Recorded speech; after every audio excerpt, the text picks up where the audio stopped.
আবাল স্টুডেন্টদের কিছু কিছু কমন বিষয়।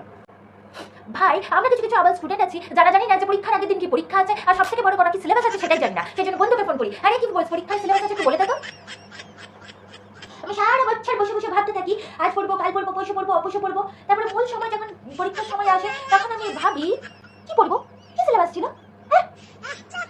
আমরা এমনই আবাল স্টুডেন্ট, আমরা পরীক্ষার আগের দিন পড়াশোনা না করিয়া ভগবানকে ঘুষ খাওয়াতে থাকি। হে ভগবান, তুমি আমাকে এই পরীক্ষায় পার করে দাও, তাহলে তোমাকে আমি বড় বড় লাড্ডু খাওয়াবো। হে ভগবান, তুমি আমাকে পার করে দাও, তাহলে আমি তোমাকে পুজো দেবো।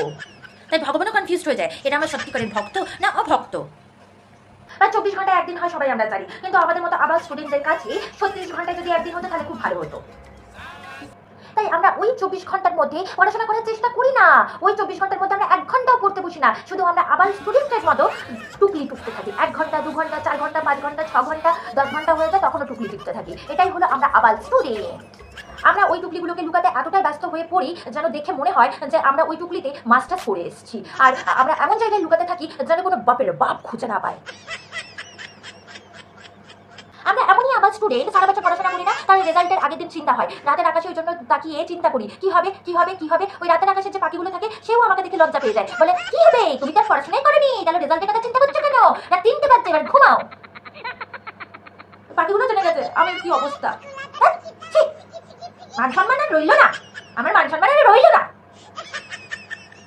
কিছু কিছু আবার স্টুডেন্টরা আছে যারা তোমাকে দেখা মাত্র বলবে, না রে এখন আমার ভালো রেজাল্ট হয়নি এবছর, জানিস তো আমি কেন, কত পেলি, আর বলিস না আমি 80 পেয়েছি, আরো ভালো হতো রে, আরো ভালো হতো।